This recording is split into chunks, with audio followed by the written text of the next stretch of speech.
چینە خزمەتی مامۆستا مەلا سەرکەوت ئیمام و خەتیبی مزگەوتی حاجی مەدحەت و لێپرسراوی یەکێتی زانایانی کفری با بفەرمێ بۆ وتەی بەخێر هاتن.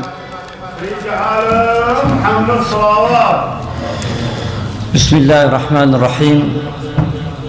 بناوی خوای گەورە و میهرەبان، بەخێراتنی مامۆستایانی ئازیز و بەڕێز دەکەین، بەخێراتنی دام و دەستگای شارە خۆشەویستەکەی خۆمان دەکەین و بەخێراتنی مامۆستا بەڕێزەکان کە لە دوورەوە تەشریفیان هێناوە، بەخێراتنی پیاوە بەتەمەنەکان، گەنجە دڵگەرمەکان، ئافرەتان و دایکان و خوشکانمان دەکەین. بەخێر بێن بەسەر چاومان، یاخوا هەر هەنگاوێک ناوتانە بە ئەجر و پاداش خوای گەورەتە بۆتان بنووسێ.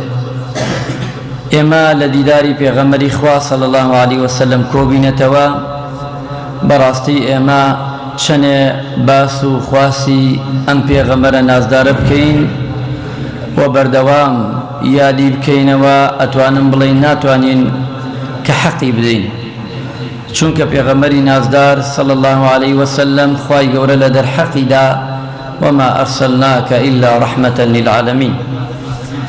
من لێرەدا ئەوە جێ دەێنم بە مامۆستایانی بەڕێز و ئازیز، ئێمە بەناوی یەکێتی زانایانی ئاینی ئیسلامی کوردستان ناوچەی کفری و بەناوی مزگەوتی حاجی مەدحەت و بەناوی تەوابی نوێشخانانەوە بەخێراتنێکی گرم لە هەمووتان دەکەین. یاخوا بەخێر بێن بەسەر چاومان، خوای گەورە لێتان وەربگرێ و لە هەموو لایەکمان ئینشاءالله. ئەم یادە خەنجیرانە حەزمان کرد کەفریش وەک شارێکی کە مەشهورە شاری وەزیران دوا نەکەوێ لەو مەراسیمە دووپاتی بکەینەوە هەمومان بەیەکەوە بۆ دەربڕینی خۆشەویستی بۆ پێغەمبەری نازدار صلی الله علیه وسلم.